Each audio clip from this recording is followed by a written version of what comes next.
bilang bahagi ng patuloy na pagtutok ng pambansang pulisya sa kalakaran ng ilegal na droga sa bansa. 3 street-level drug personalities ang naaresto sa ikinasang bypass operation sa Maguindanao del Norte. Ang balita mula kay Patrol Woman Maricris Algabre.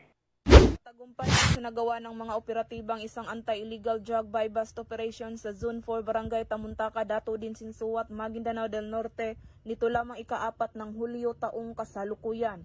Kinilala ni Police Major Pasigan A. Abbas, Acting Chief of Police ng Dato din Sinsuat Municipal Police Station, ang mga naarestong suspect na pare-parehong nasa listahan ng street-level individual na sina alias Soy, 18 anyos, alias Jeffrey, 24 anyos, alias Dos, 28 anyos, at alias Pugi na kasalukuyang pinaghahanap ng mga autoridad.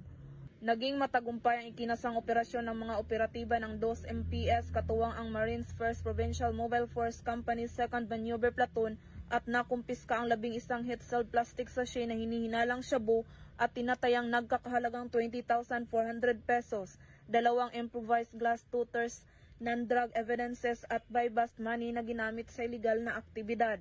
Ang mga naarestong suspect at nakumpiskang ebidensya ay kasalukuyang nasa kustudiya ng 2 MPS para sa kaukulang dokumentasyon at tamang disposisyon bago i-turn over sa Regional Forensic Unit para sa laboratory examination at mahaharap sa kasong paglabag sa Republic Act 9165 o Comprehensive Dangerous Drugs Act of 2002.